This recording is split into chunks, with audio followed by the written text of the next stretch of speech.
यहाँ में स्वयं नारद मुनि ने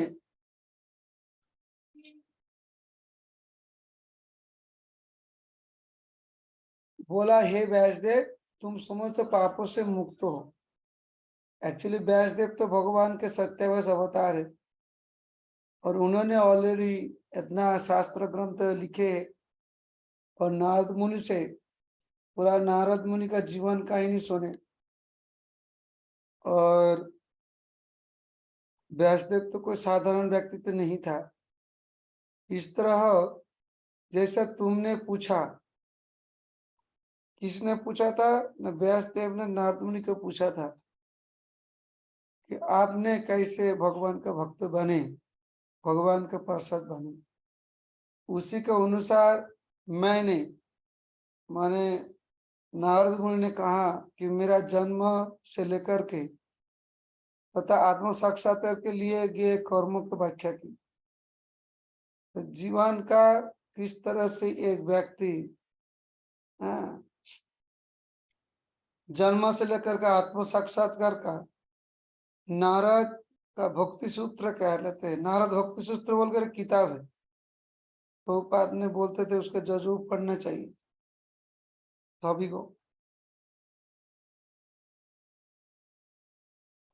तो नारद मुनि आपने आत्म साक्षात्कार का कर्मों के बारे में बताया। उन्होंने कैसे वो भी ब्रह्मा से लेकर के ब्रह्मा ने कैसे अभिशाप दी, फिर उन्होंने राजा बने, फिर राजकाज जाने के बाद फिर उन्होंने शूद्र के घर में शूद्रानी के गोद में जन्म ग्रहण की। तो माता ने आपने मेंटेन करने के लिए परिवार को उन्होंने मुनि ऋषियों को वेदांतियों को सेवा करती थी। तो पिता माता को साधु संतों को सेवा करना ये भी विज्ञान है। प्रभुपाद जी ने भी घर में साधु संतों को बुलाते थे, उनको भोजन प्रसादी खिलाते थे। उसके दौरान प्रभुपाद को भी उन्होंने आशीर्वाद मांगते थे, आप लोग आशीर्वाद करें मुझे ऐसा कोई पुत्र संतान उत्पादन हो जो उसके द्वारा हम अपने पुत्र के द्वारा हम संसार में कृष्ण भावना में प्रचार कर सके। प्रभुपाद के जो पत्नी है राधा रानी, उन्होंने रजनी देवी, उन्हें कहते थे कि मेरा पुत्र को हम डॉक्टर बनाएंगे। पिताजी संतुष्ट नहीं थे, लेकिन पिताजी को शिक्षा को आगे बढ़ते हुए देखते कि प्रभुपाद ने पूरा जिंदगी लगा दिया है भगवान के वाणी प्रचार करने के लिए। और अंत में देखा जाए आज के दिन में इस्कॉन का स्थिति क्या है। तो साधु सेवा का मूल है। नारद मुनि का साधु संग से प्राप्त हुई। नारद मुनि से किसके किसके संग हुई? जैसा कि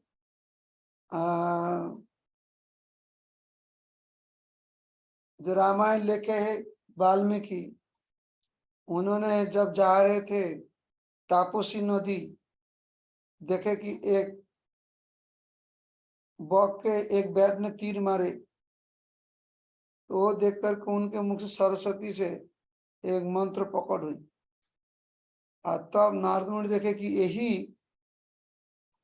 यही व्यक्ति रामायण लिख सकते। उन्होंने राम नाम दिया। तो नारद मुनि की कृपा से को नाम करके ही साधु संग कृपा से वैद्य होकर गया, वाल्मीकि हो गया। साधु का कृपा से वाल्मीकि हो गए। साधु का कृपा ना हो जब तक, तब तक किसी का भगवान को प्राप्ति करना मुश्किल है। तो नारद मुनि का चेतना कहाँ से प्रकट हुई? जन्म हुई भक्ति का जन्म, जब उन्होंने साधु संतों का उच्छिष्ट खाया, उनके साथ हरि कथा सुने। आज जब मैं भी भक्त हूँ, हम आप लोगों को शिक्षा देता हूँ बा खुद ही हम शिक्षा ले रहा हूँ आप लोगों से। मेरा भी वही साधु से कृपा से आज हम हमारा घर में मेरा पिताजी ने साधु संतों को बुलाते थे घर पर। तो वृंदावन के एक बाबा बंगाल का ही था, लेकिन वृंदावन में रहते थे। उनको उनके एकदम 7 फुट लंबा, एकदम की बोला जाए, उनका पीतावर्ण शरीर, बड़ा बड़ा बाल, उम्र हो गया 70-80। देखो हमारा घर में 1 हफ्ता 15 दिन रहे। उन्होंने हमको फूल लाने के लिए, तुलसी लाने के लिए, उनके बर्तन धोने के लिए, उनको भोग चढ़ाने के लिए हमको लगाते थे। तो उनके कृपा से आज हम कृष्ण भक्ति के सुजोग प्राप्त हुई। हम भी अपने साधु का कृपा से ही आज हम कृष्ण भक्ति में आ पाए। हम किसी से कंपेयर नहीं कर रहे, लेकिन हम देखते हैं कि साधु का कृपा से ही संभव है। प्रभुपाद जी ने सारा पृथ्वी विचरण करे, जहां गए वहां में सभी को भक्त बना। नारद मुनि ने प्रहलाद के, ध्रुव को, प्रचेताओं को, उसके बाद प्राचीन बोहिर से लेकर के सबको उन्होंने भक्त बनाया। अनगणित भक्त को उन्होंने तैयार किया। आज के इस्कॉन के भक्त का संगति से लाखों लोग कृष्ण भक्ति में परिणत हो रहा है। इसलिए माता पिता का साधु संतों के प्रति अगर स्नेह नहीं है, तो कभी कभी साधु संतों के प्रति पिता माता को भी इनवाइट नहीं करते। बोलते कि वो साधु को बुलाएंगे तो हमारा लड़का बिगाड़ जाएगा। तो उनके पिता माता क्या बनना चाहते हैं कि सफिस्टिकेटेड और डॉक्टर बने, सफिस्टिकेटेड बने, कलेक्टर बने, और उनका भविष्य चिंता। बोले प्रभु जी आपके ज्ञान में क्या होगा, हमारा अच्छा बच्चे का क्या भविष्य है। अगर मानो जिन्होंने डॉक्टर हो गया उनका क्या भविष्य है। मनुष्य जीवन का ही है आत्म साक्षात्कार। तो उसका माता ने साधु का सेवा की, और उन्होंने बर्तन धोते थे, हवन के लिए लकड़ी लाते थे, पानी कुआं से उठाती थी, और उन्होंने गोबर से पूरा कुटिया को लेप देती थी। उसी का सेवा करते करते हुए बेटा छोटे बच्चे ने साधु का साथ रहते हुए उनके संस्पर्श में भगवान के बारे में सुना, उनके उच्छिष्ट खाया, तो उनके हृदय में सारा कोलुष मुक्त हो गया। उच्छिष्ट अनुमोदिता दीजे सकृत भुंजे तत्पास्त किल्लिश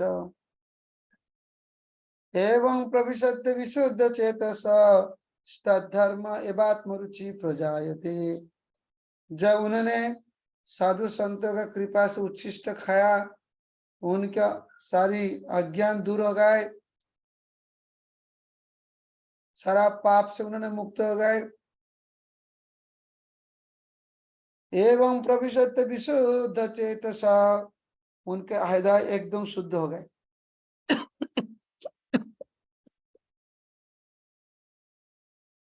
कृष्ण भक्ति का जन्म हो गया। आपर पढ़ेंगे ब्रह्मांड भ्रमित कोनो भाग्यवान जीव गुरु कृष्ण प्रसादे पाए भक्तिलता बीज।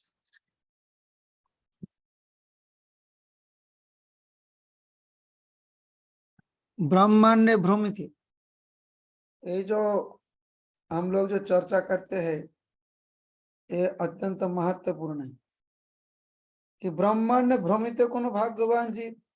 अच्छा, भ्रमित कितना जीव घूम रहे, नहीं कोई नहीं बोल सकता कितना जीव। ब्रह्मांड ब्रह्मांड भ्रमित कोनो भाग्यवान जीव तो अनंत है, जीव अगणित जीव है, लेकिन कोई भाग्यवान जीव है।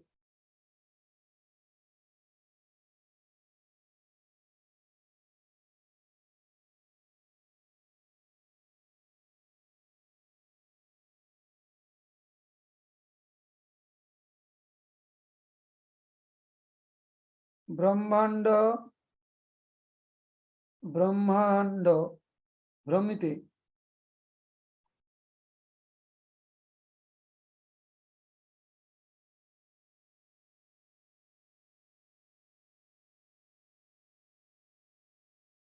305।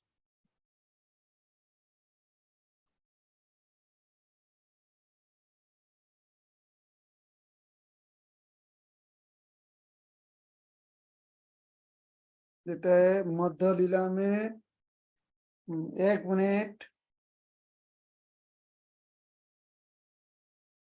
ये अगर ये तेरे तो जल्दी हो जाते, ये सॉफ्टवेयर अभी तक नहीं बने।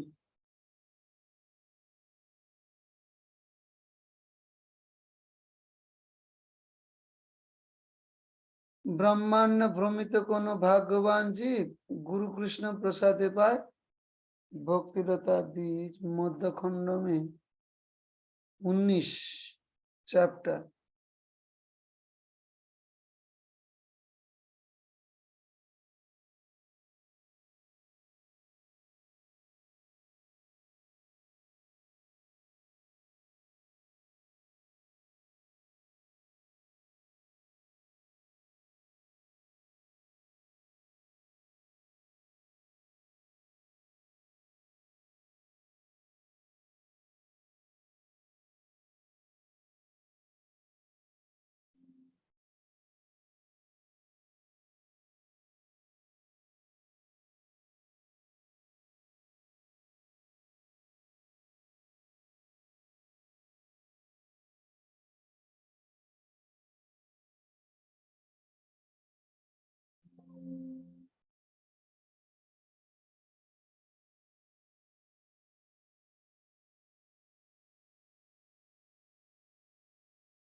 आवाज नहीं आ रही है प्रभु जी। आएगा आएगा, तो थोड़ा आपको समय देना। हम दिखा रहे ना कुछ आवाज। हाँ। आप देखो तो सब, कम से कम हम कुछ दिखा रहे हैं। ओके ओके अब मैं जो दिखा रहा हूँ वो में ध्यान दो थोड़ा। जी।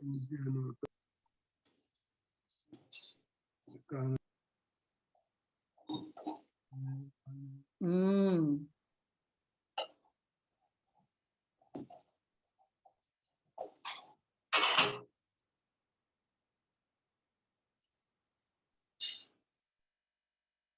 हम्म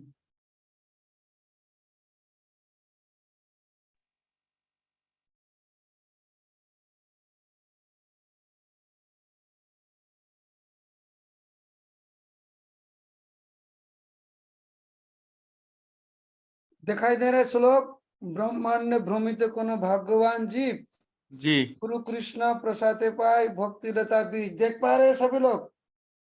जी प्रभु जी दिख रहा है। बाबू जी जी। विनोद जी पढ़े।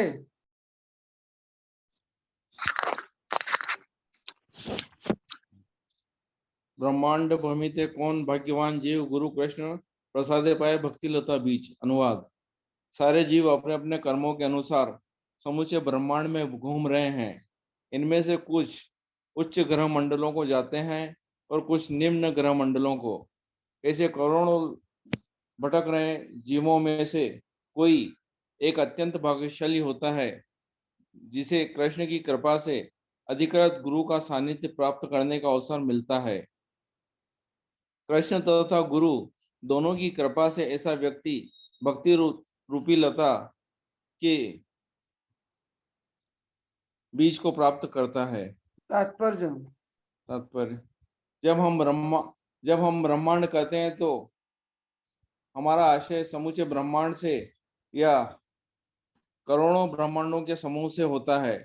सारे ब्रह्मांडों में असंख्य ग्रह होते हैं और इन ग्रहों में जल, स्थल तथा वायु में असंख्य जीव बसते हैं।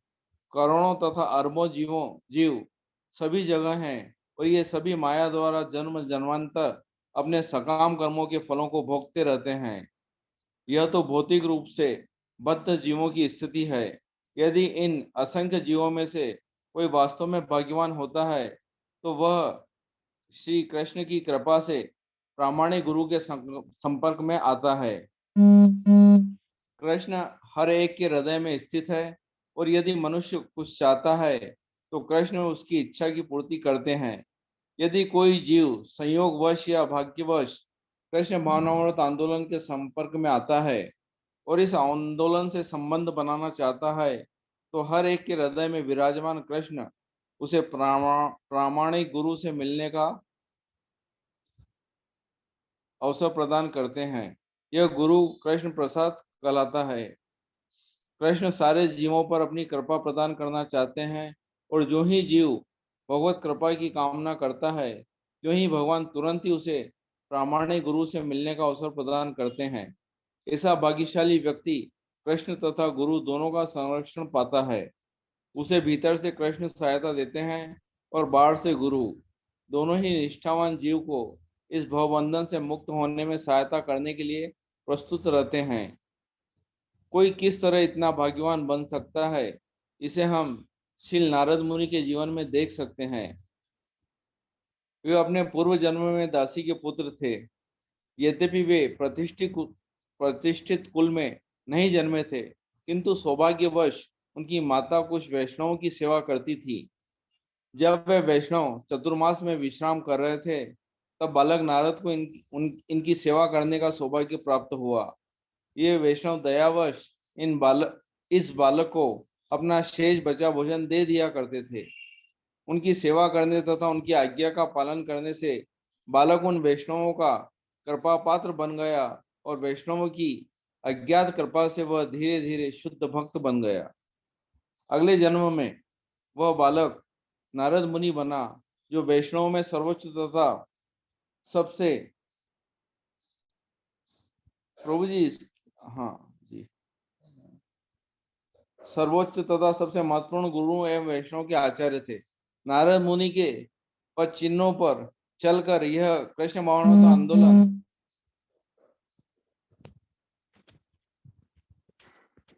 क्या हो गया?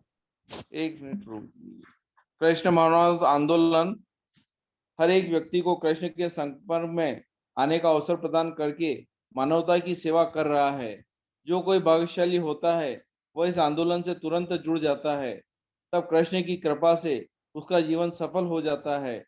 हर व्यक्ति में सुप्त कृष्ण भक्ति होती है, कृष्ण के लिए प्रेम होता है और अच्छे भक्तों की संगति में वह प्रेम प्रकट हो जाता है। चैतन्य चरितामृत मध्य 22:107 में कहा गया है, नित्य सिद्ध कृष्ण प्रेम साध्य कभू नयन श्रवण आदि शुद्ध चित्ते करिए उदय। हर एक के भीतर कृष्ण के प्रति सुप्त भक्ति होती है। केवल भक्तों की संगति करने से, उनके सदुपदेश सुनने से तथा हरे कृष्ण महामंत्र के कीर्तन मात्र से कृष्ण का सुप्त प्रेम जागृत हो उठता है। इस तरह मनुष्य को भक्ति का बीज प्राप्त होता है। गुरु कृष्ण प्रसादे पाए भक्ति लता बीज।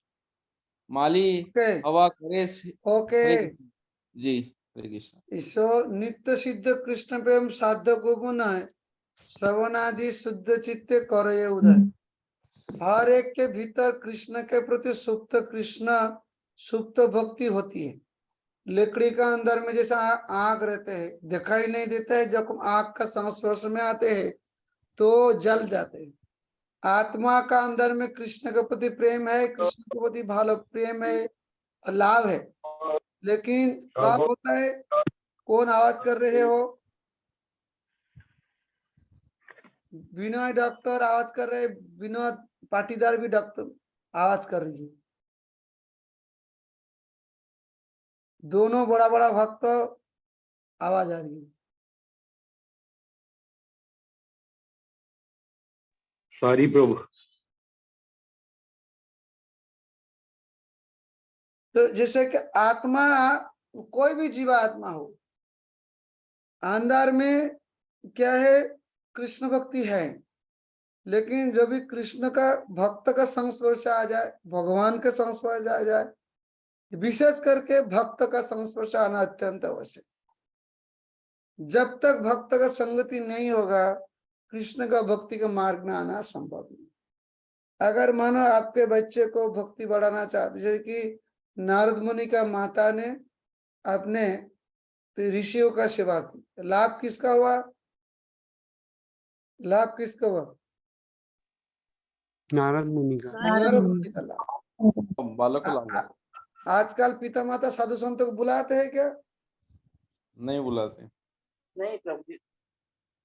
आप लोग बुलाते हो क्या? जी बुलाते हैं। जी प्रभु जी।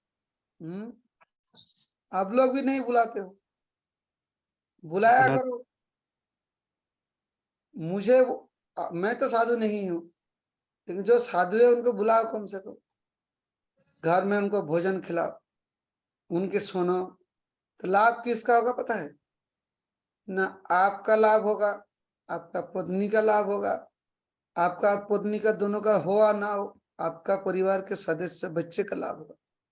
उनका संस्पर्श आएगा तो बच्चे अगर सुन लिया बेटा और बेटी उनका शादी हो गया, वो स्कूल कॉलेज जहां जाए नौकरी करे सबको बताएगा है। और क्या, उनके शादी हो गए वो लोग भी उद्धार हो जाएगा।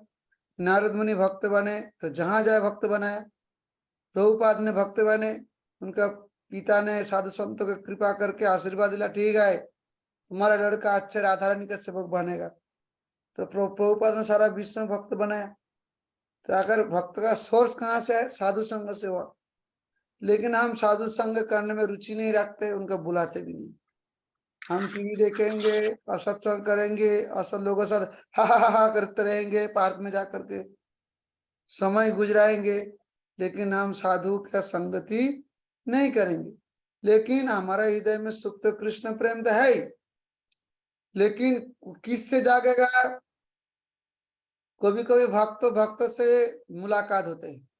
भक्त से मुलाकात करने से कृष्ण का चर्चा होना चाहिए, लेकिन वह भक्त का गुणगान होना चाहिए। लेकिन आपस में हम किसी का निंदा और किसी का पारिवारिक सामाजिक व शारीरिक बातों हम करते हैं।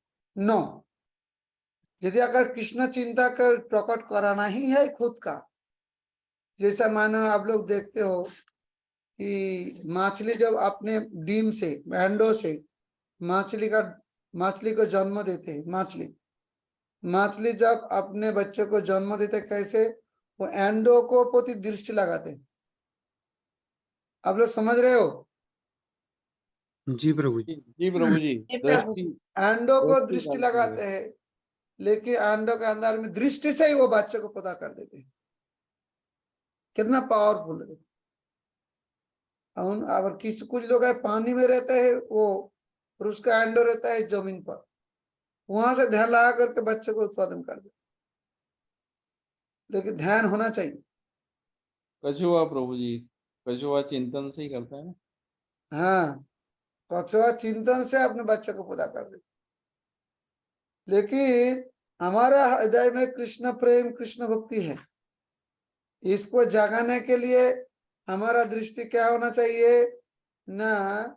हमको जब हम भगवान के नाम कीर्तन करेंगे, श्रवण आदि शुद्ध चित्त करे उदय, परिणाम को प्रति जो कृष्ण प्रेम है आत्मा का अंदर में, जब भी कोई हरे कृष्ण महामंत्र कीर्तन करते हैं तो उनके हृदय में भक्ति क्या होता है? शुद्ध चित्त करे उदय। कृष्ण प्रेम कृष्ण भक्ति करे उदय, हृदय से भक्ति प्रकट होगा। आप लोग कभी कोई बोलते हो प्रभु जी हमारा पोती भक्त नहीं, कैसे बना सकता है? बच्चे में भक्त नहीं बनाए, कैसे बनाएंगे?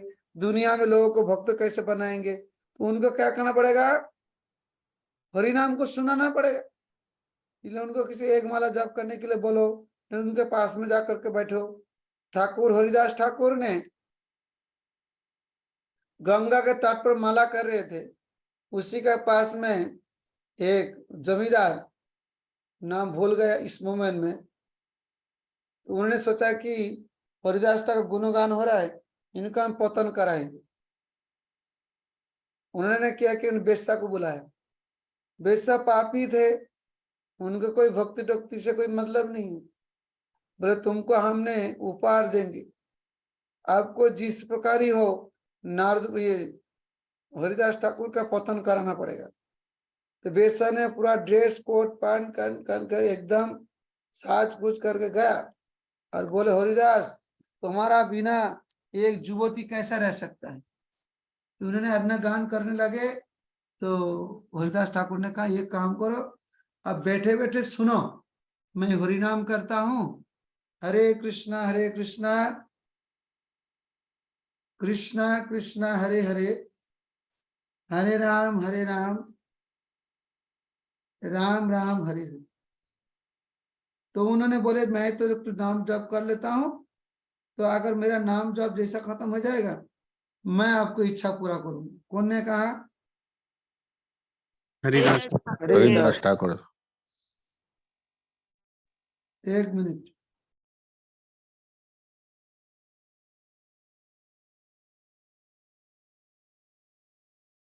तो हरिदास ठाकुर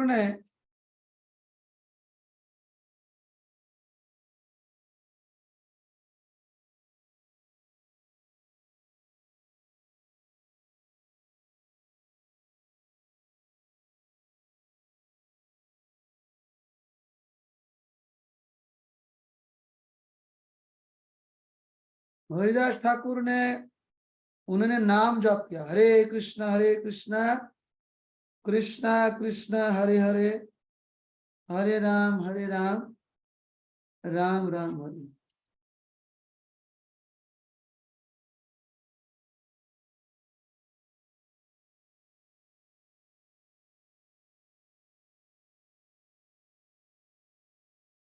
जैसा उन्होंने हरे कृष्ण महामंत्र जाप किया,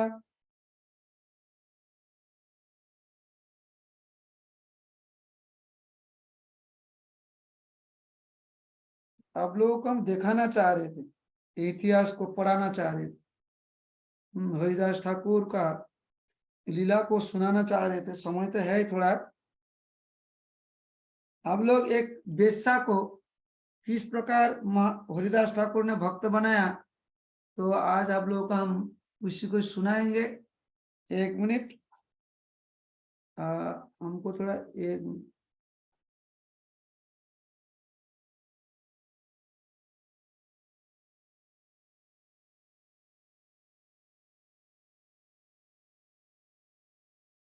तृतीय में अंतलीला तृतीय परिच्छेद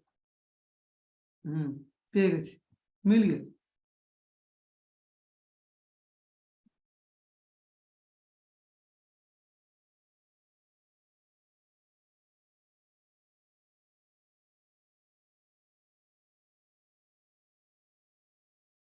तो देखो वो तो बेस्सा था, ये तो नारद मुनि भक्त संग मिले, इनका भी भक्त संग मिले। एक मिनट,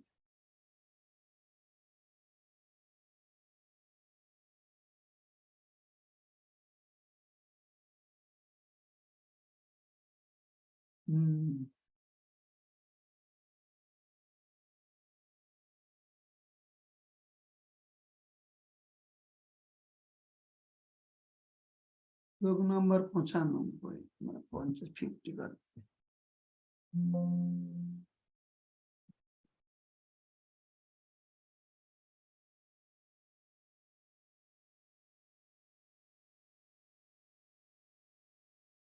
आगे हम अनुवाद पढ़ते रहेंगे। आप लोग, हम तो पढ़ाएंगे तो समय लग जाएगा। देखिए हरिदास ठाकुर के कथनों से अत्यधिक, अच्छा आप लोग को दिखाई नहीं दे रहे शायद, ये दिखाई दे रहा है प्रभु जी। ये जो मैंने पेज खुले वो दिखाई दे रहे हैं? अच्छा जी प्रभु जी दिखाई दे रहा है हरिदास ठाकुर जी अच्छा, को। तो इसको थोड़ा हृदयंगम करें। हरिदास ठाकुर के कथन से अत्यधिक संतुष्ट होकर श्री चैतन्य महाप्रभु ने उनका आलिंगन किया, किंतु बाह्य रूप से इन विषय पर उन्होंने अधिक विचार परामर्श नहीं किया। यहाँ से स्टार्ट होती है। यह पूर्ण पुरुषोत्तम भगवान का स्वभाव है, यद्यपि वो ये अपने ऐश्वर्य को छिपाना चाहते हैं, किंतु ये अपने भक्तों को समक्ष ऐसा नहीं कर पाते, यह सर्वविदित है। तो ये 1 मिनट शुरू होगा।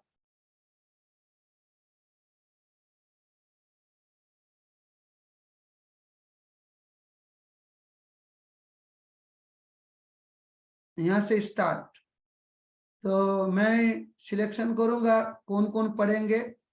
जो लोग पढ़ेंगे तो हाथ उठाइएगा, खाली अनुवाद पढ़ देना, श्लोक मैं ही पढ़ूंगा।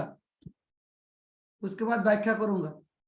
जिनको जिनको नाम उठाओगे हम उसको पढ़ने, खाली अनुवाद पढ़ना, ठीक है?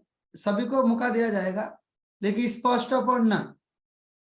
कोई लोग पढ़ते हैं एक दो समझ में नहीं आते, ऐसा नहीं होना चाहिए। ओके ओके, गोविंद नारायण जी पढ़े, अनुवाद जी प्रभु पढ़े। जी। जी प्रभु जी। तब श्री चैतन्य महाप्रभु अपने निजी भक्तों के पास गए और उनसे हरिदास ठाकुर के दिव्य गुणों के बारे में इस प्रकार बतलाने लगे मानो उनके सैकड़ों मुख हों। भगवान चैतन्य महाप्रभु जब हरिदास ठाकुर के बारे में गुण कीर्तन कर रहे थे तो उनके मुंह शतोमुख हो गया, आनंद प्रसन्न होकर के चैतन्य महाप्रभु का गुणगान गा रहे थे। ओके, हेमंत शुक्ला फटाफट।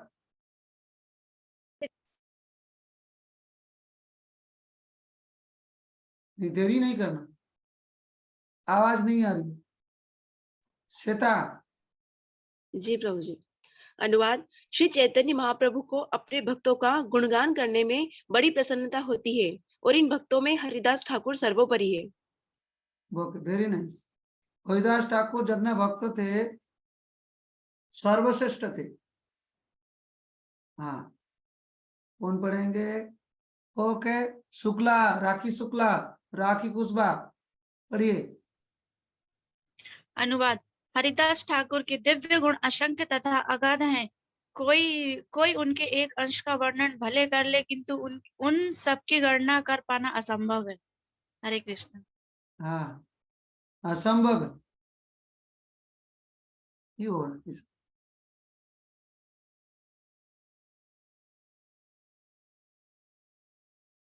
पढ़े, ललितनाथ प्रभु पढ़े।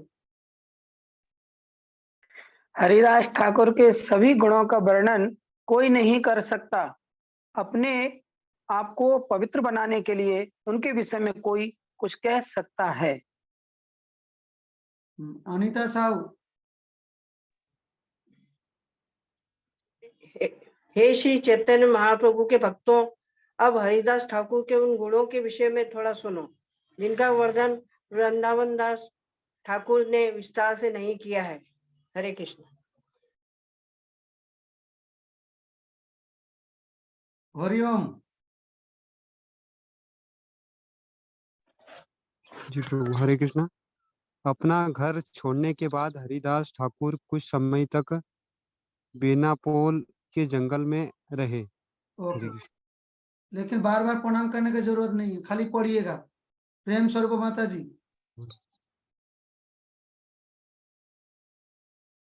प्रेम स्वरूपा।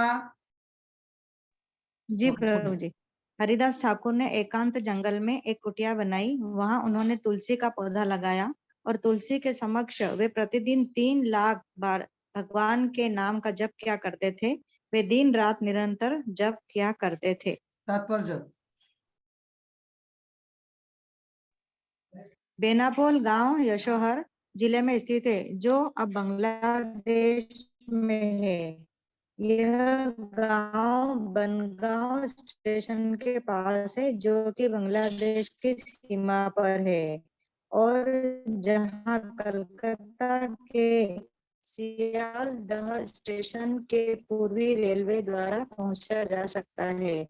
हरिदास ठाकुर हरे कृष्ण महामंत्र के जप के आचार्य होने के कारण नामाचार्य हरिदास ठाकुर कहलाते हैं।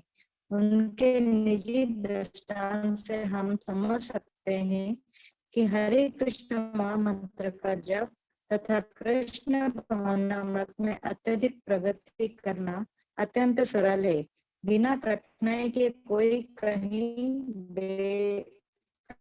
भी बैठ सकता है। विशेष रूप से माता जी, आपका नेट ठीक नहीं है। अन्य पवित्र नदी के आवाज किनारे सामने। बैठने के लिए तुलसी के सामने अविचल भाव से हरे कृष्ण महामंत्र का जाप कर सकता है। ओके, कोई रुक्मिणी कुछ आप पढ़िए।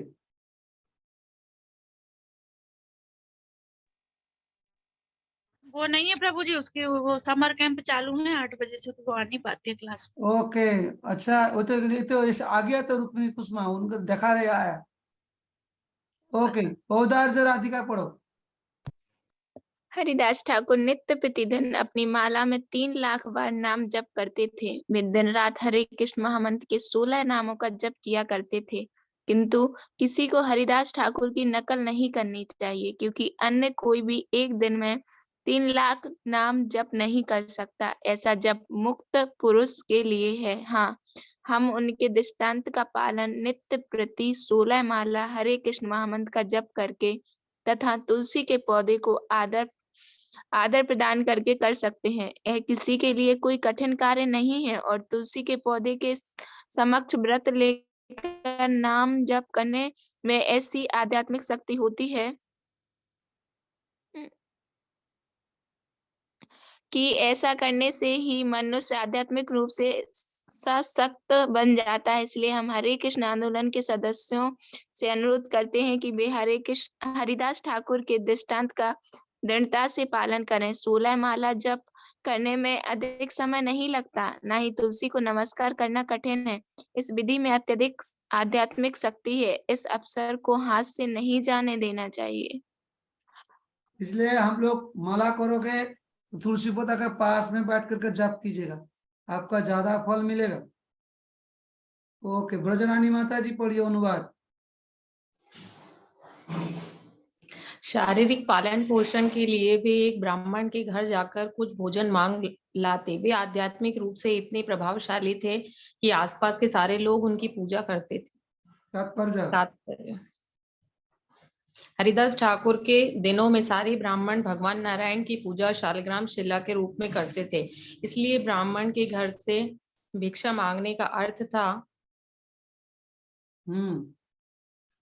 कृष्ण प्रसाद लेना, जो कि दिव्य होता है। यदि हम अन्यों के यथा कर्मियों के घर से भोजन लें तो हम जिनसे भिक्षा लेते हैं उनके गुणों में भागीदार बनेंगे। इसलिए श्री चैतन्य महाप्रभु वैष्णवों के घरों से प्रसाद लिया करते थे।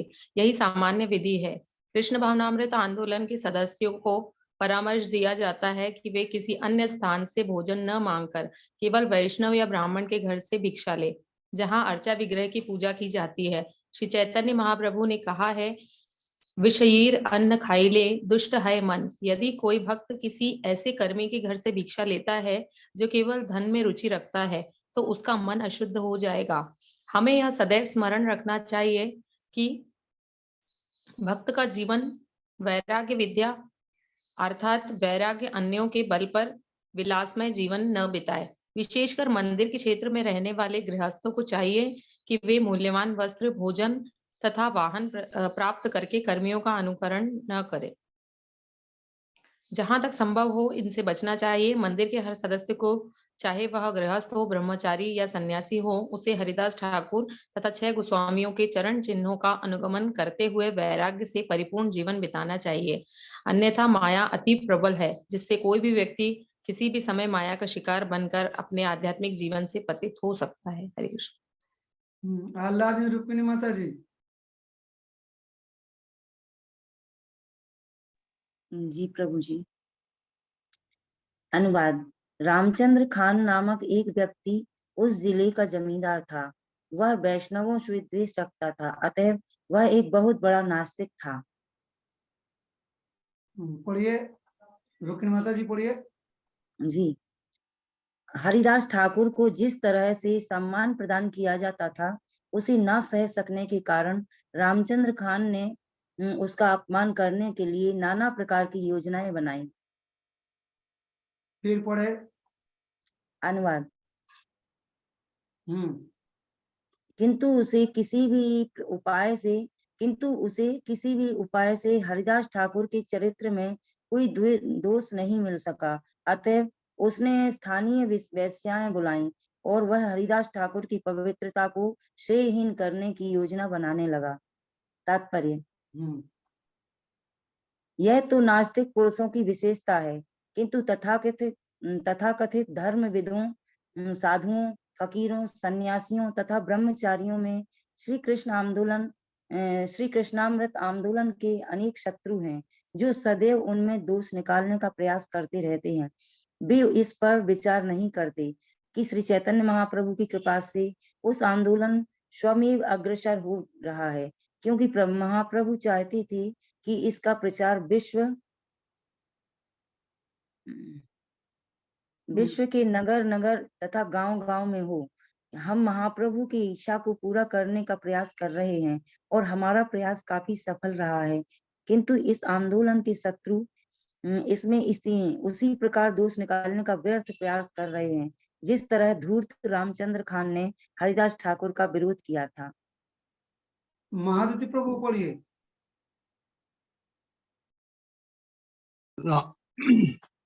रामचंद्र खान ने वेश्याओं से कहा, हरिदास ठाकुर नामक एक बैरागी है, तुम सब उसे तपस्या के व्रत से विचलित करने की कोई युक्ति निकालो।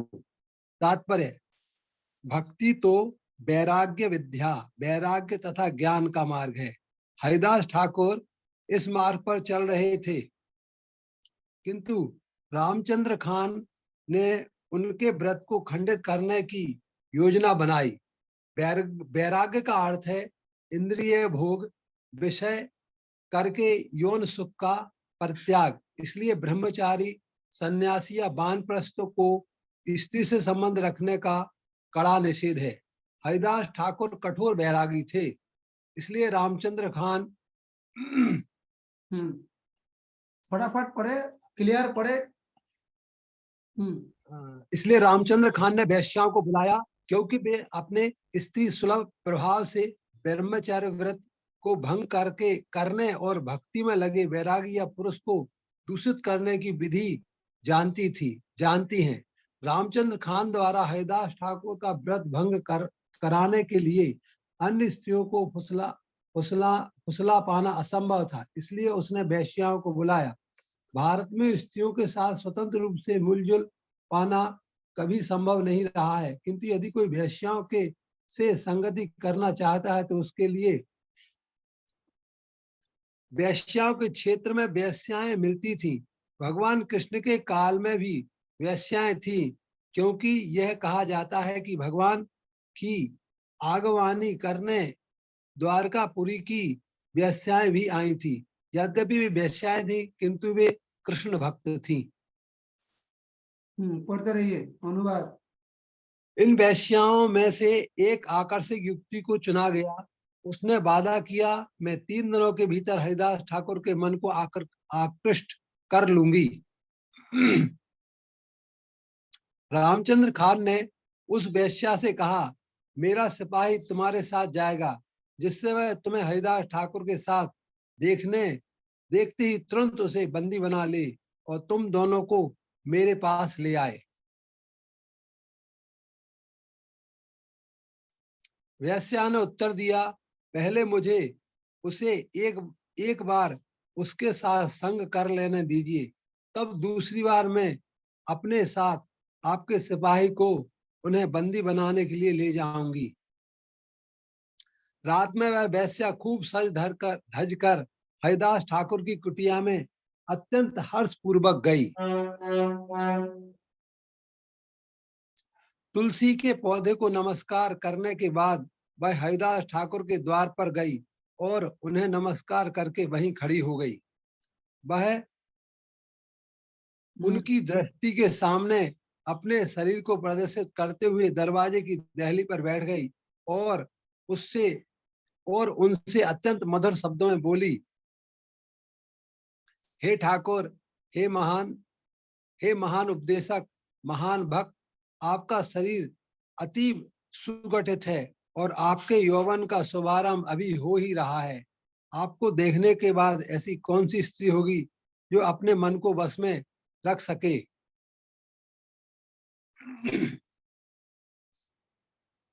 मैं आपके संग की इच्छुक हूँ। मेरा मन इसके लिए ललचाया हुआ है। यदि मैं आपको नहीं पाती तो मैं अपने प्राण धारण नहीं कर सकूंगी। ओके, अनिता साहब पढ़िए, स्टार्ट। अनिता साहब लेट हो रहा है।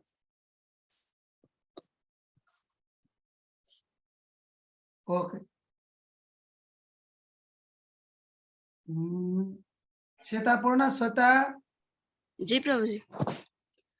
हरिदास ठाकुर ने उत्तर दिया, मैं तुम्हें अवश्य अपना लूंगा, किंतु तुम्हें तब तक प्रतीक्षा करनी होगी जब तक मैं अपनी जप माला में अपने निर्धारित जप समाप्त न कर लूं।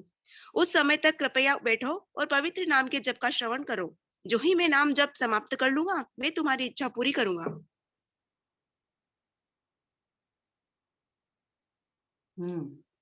यह सुनकर वह वेश्या नहीं बैठी रही, वहीं बैठी रही और हरिदास ठाकुर भोर होने तक जप माला पर जप करते रहे।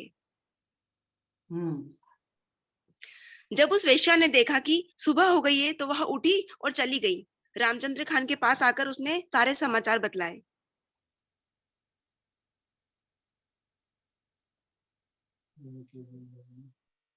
आज हरिदास ठाकुर ने मेरे साथ भोग करने का वचन दिया है। कल निश्चय ही मेरा उसके साथ संग होगा।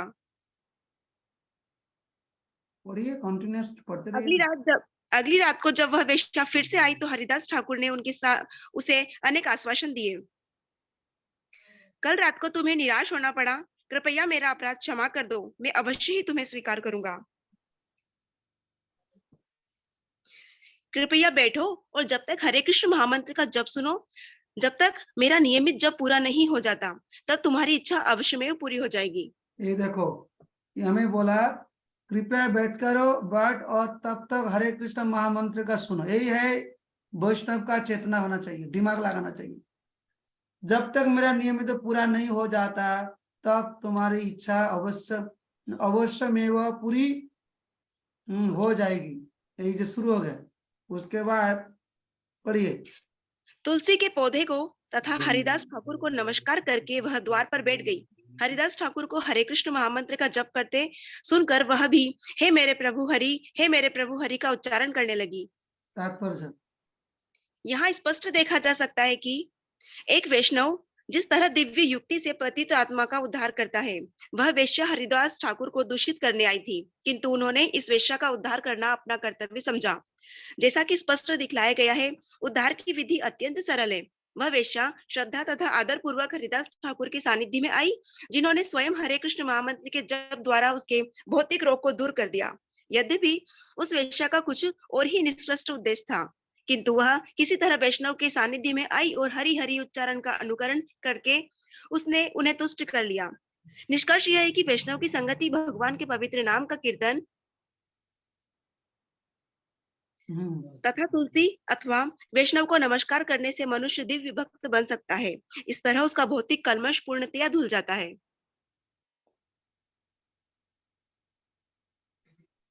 जब रात समाप्त हो गई तो वेश्या व्याकुल हो उठी। यह देखकर हरिदास ठाकुर उससे इस तरह बोले, मेरे 1 मास में 1 करोड़ नाम जप करने का व्रत ले रखा है, किंतु अब यह समाप्ति पर है।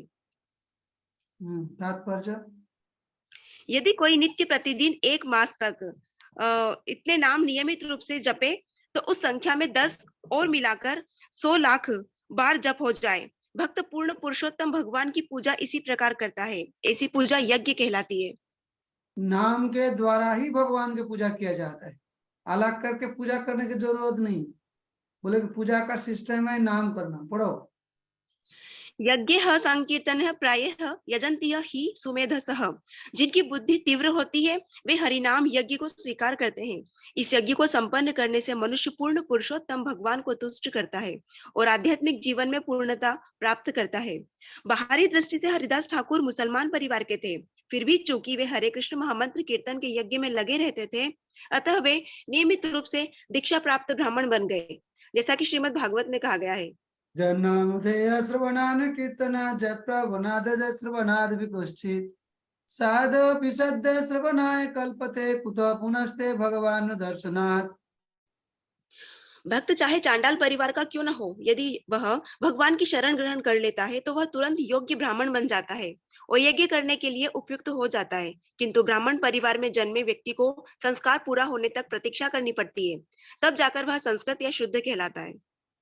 श्रीमद् भागवत में भी कहा गया है, असंस्कृता क्रियाहीना रजसा तमसा वृतः प्रजास्ते वक्षे शांति म्लेच्छा राजन्नुरूपिणः। कलयुग में निम्न जाति के लोग जिनका संस्कार नहीं होता, अर्थात म्लेच्छगण, जो वास्तविक रूप में जीवन में संस्कार का प्रयोग नहीं जानते तथा जो रजो तथा तमो गुणों से आवृत रहते हैं, वे प्रशासकों के पदों पर होंगे। वे अपने नास्तिक कार्यों से नागरिकों का भक्षण करेंगे। जो व्यक्ति संस्कार विधि से शुद्ध नहीं हुआ रहता, वह असंस्कृत कहलाता है। किंतु यदि कोई दीक्षा द्वारा शुद्ध बनने के बाद भी क्रियाहीन बना रहता है, अर्थात दूसरे शब्दों में, यदि कोई अपने जीवन में शुद्धता के सिद्धांतों को लागू नहीं करता, तो वह अशुद्ध, म्लेच्छ या यवन ही बना रहता है। दूसरी ओर हम देखते हैं कि यद्यपि हरिदास ठाकुर म्लेच्छ या यवन परिवार में जन्मे थे, किंतु प्रतिदिन कम से कम 3 लाख जप नाम करके यज्ञ करने से वे नामाचारी हरिदास ठाकुर बन गए। ओके, पढ़ो पढ़ो पढ़ो पढ़ो। यहाँ हम पाते हैं कि हरिदास ठाकुर कढ़ाई से 3 लाख नाम जप करने के विधान का पालन करते रहे। अतएव जब वेश्या बेचैन होने लगी, तो उन्होंने उसे सूचित किया कि वे पहले अपना जप पूरा कर ले, बाद में वे उसे तुष्ट कर पाएंगे। वस्तुतः हरिदास ठाकुर ने लगातार 3 रात नाम जप किया और उस वेश्या को श्रवण करने का अवसर प्रदान किया। इस तरह वह शुद्ध बन गई, और जैसा कि अगले श्लोकों में व्यतीत होगा।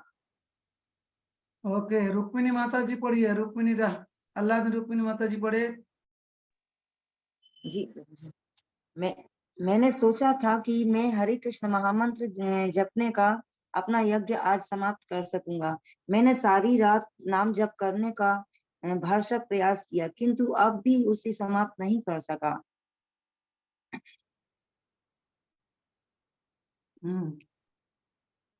कल मैं अवश्य ही समाप्त कर लूंगा और मेरा व्रत पूरा हो जाएगा। तब मेरे लिए संभव हो सकेगा कि पूरी स्वतंत्रता से तुम्हारे साथ रमण कर सकूं। तात्पर्य नहीं पढ़ना है और समय नहीं है, थोड़ा इसको कंक्लूजन दे देंगे और 2 लाइन पढ़ने से हो जाएगा। पढ़िए जी। अनुवाद। वह वेश्या रामचंद्र खान के पास लौट गई और जो कुछ हुआ था उसे बतलाया। अगले दिन वह शीघ्र ही संध्या होते आ गई और हरिदास ठाकुर के पास रुकी रही। पढ़िए। तुलसी वृक्ष को तथा हरिदास ठाकुर को नमस्कार करने के बाद वह कमरे की दहलीज पर बैठ गई। इस तरह वह हरिदास ठाकुर का कीर्तन सुनने लगी और स्वयं भी उसने हरि हरि अर्थात भगवान के पवित्र नाम का उच्चारण किया। हरिदास ठाकुर ने उसे बतलाया, आज मेरा नाम जब पूरा हो जाएगा, तब मैं तुम्हारी सारी इच्छाएं तुष्ट करूंगा।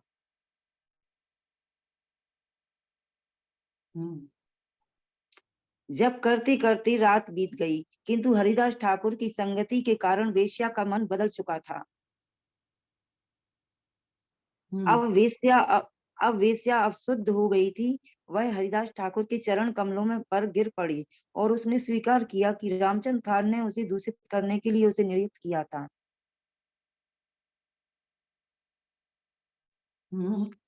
उसने कहा, चूंकि मैंने वेश्या का पेशा अपनाया है, अतः मैंने असंख्य पाप कर्म किए हैं, किंतु हे प्रभु, मुझ पर कृपालु हों, मुझ पतिता का उद्धार करें। हरिदास ठाकुर ने उत्तर दिया, मैं रामचंद्र खान के षड्यंत्र के बारे में सब कुछ जानता हूँ। वह एक निपट अज्ञानी मूर्ख है, इसलिए उसके कार्यों से मैं दुखी नहीं हूँ। जिस दिन रामचंद्र खान ने मेरे विरुद्ध षड्यंत्र रचा था, उसी दिन मैंने उस स्थान को छोड़ दिया होता, किंतु तुम मेरे पास आई, इसलिए मैं तुम्हारा उद्धार करने के लिए 3 दिनों तक यहाँ रुका रहा। वेश्या ने कहा, कृपया मेरे आध्यात्मिक गुरु बनिए, मेरे कर्तव्य के बारे में उपदेश दीजिए, जिससे मुझे भौतिक अस्तित्व से छुटकारा मिल सके। बस, और शेष लाइन। हरिदास ठाकुर ने उत्तर दिया, तुम तुरंत अपने घर जाओ और तुम्हारी जितनी संपत्ति हो उसे ब्राह्मणों में बांट दो, तब इस कुटिया में लौट आओ और सदा के लिए कृष्ण भावनामृत में यहाँ रहो।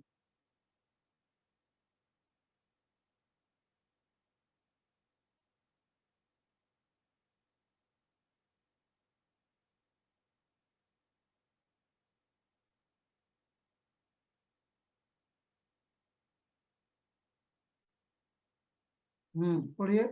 निरंतर हरे कृष्ण महामंत्र का जप करो और जल से सींचकर तथा स्तुति करके इस तुलसी की सेवा करो। इस तरह तुम तुरंत ही कृष्ण के चरण कमलों की शरण पाने का अवसर प्राप्त कर सकोगी। ओके, तो ये है साधु का कृपा है। एक वेश्या को भी कृष्ण भक्त में रूपांतरित किया है जो भक्त नहीं थे। आप देख सकते हो कि नारद मुनि का उनके माता शूद्राणी थे, ये वेश्या थे। अच्छा, और वाल्मीकि वो शिकारी थे। और कोई भी नीचे जाति के बारे में सोचोगे कि जाति का कोई मतलब नहीं है। मैंने क्या आत्मा कलुषित हो चुके हैं, उसके लिए उनके उसी परिवार में जन्म होगी। लेकिन हरिनाम के इतना ही पार है, से कितना भी गिरे हुए जीव हो, लेकिन हरिनाम सुनने के बाद साधु का संगति करने से के बाद उनका सारी पर्दा हट जाएगा और डायरेक्ट ऊंचा स्तर पर आ सकते हैं और किसी को भी जीवन को उद्धार कर सकते। इसलिए जो लोग भगवान के भक्त होते हैं उनका संगति ब्रह्मांड भ्रमित कोनो भाग्यवान जी गुरु कृष्ण प्रसादे बाय भक्ति लता भी। नारद जैसा गुरु, हरिदास जैसा गुरु का कृपा से वेश्या भी भगवान का भक्त बन गए। नारद मुनि ने ऐसा कितना लोगों को उद्धार की। आज के दिन में जितना लोग भगवान से वैसा ही एक साधु का संगति करना चाहिए जहां से मुक्ति का द्वार खोल गए। इसलिए घर में साधु संतों को बुलाना चाहिए, साधु से हरिनाम श्रवण करना चाहिए, और साधु से भगवान का नाम करने से, साधु संग से ही मुक्ति का द्वार खुलेगा। आप लोग साधु संत हो, आप लोग उचित है, जिसको मिलेगा उनके पास माला करना चाहिए, उनको भगवान के बारे में उपदेश देना चाहिए। घर में जो आएगा उनको प्रसाद खिलाना चाहिए, तो क्या होगा, उनको कृष्ण भक्ति का जन्म, क्योंकि सभी जीवात्मा का हृदय में भक्ति है। कोई लोग बोलते हैं अरे हम तो बहुत प्रयास किए, कोई भक्त नहीं बन पा रहा है, इसका मतलब है कि आप भक्त खुद ही नहीं बन पा रहे हो, कोई जगह में गड़बड़ है। क्योंकि भगवान का शुद्ध प्रसाद, भगवान का शुद्ध नाम, भगवान का शुद्ध भक्त दुनिया में किसी को वो पाप को हटा सकता है। Hare Krishna, thank you very much. Hare Krishna प्रभु जी दंडवत प्रणाम। हरे कृष्ण प्रभु जी दंडवत प्रणाम। हरे कृष्ण प्रभु जी। हरे कृष्ण प्रभु जी धन्यवाद। हरे कृष्णा प्रभु जी दंडवत धन्यवाद। नहीं है प्रभु जी आज। हरे कृष्ण प्रभु जी दंडवत प्रणाम। हरे कृष्ण प्रभु जी।